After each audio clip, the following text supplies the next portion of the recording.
ơi cái lụa con na này cái comment thọt video po cái comment đã story cái comment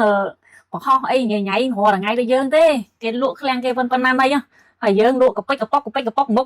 tích cha mốc tích cái lái stock đôi của con mà cái đạp shop po hơi po một ngày story ơi tranh video po ấy po trong tiktok po ấy po là cái đông cái đăng hơi đồng khan chào đồng khan nó bọn nó nè chào bọn nó nè ở giờ máy đi hai bờ sân chiến nè đại ọt pin chất á bọn ôn miên sất nông ca mình mơ chả miên sất nông ca mình mơ miên sất nông ca blog miên sất nông ca ăn friend មានសិទ្ធក្នុងការ unfollow នរណាម្នាក់ដែលយើងមិនពេញចិត្តបងប្អូនអរគ្នាចាហើយតាក់ទងជាមួយនឹងអ្នកធ្វើទៀតសូមកុំបាក់ទឹកចិត្តចាសូមបន្តបងប្អូនអរគ្នាណាសូមបន្តសម័យនេះគឺយើងត្រូវតែបន្តអ្វីដែលគេប្រាប់ថាល្អគឺបន្ត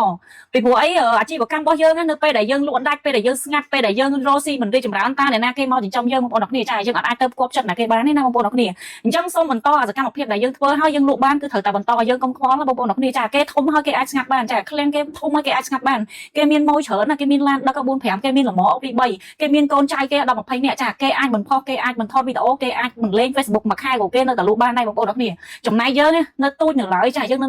ទូចនេះអាអ្នកកំពេចកំប៉ុកហ្នឹងដែលត្រូវប្រឹងបងប្អូនអរគ្នាចាបើគេដេកយើងត្រូវដើរចាបងប្អូនអរគ្នាបើគេដើរគឺយើងត្រូវរត់ចាយើងអត់អាចតាមគេបានទេដោយសារយើងនៅតូចចាអញ្ចឹងពាក្យសម្ដីទាំងអស់ហ្នឹងខ្ញុំមកដឹងថា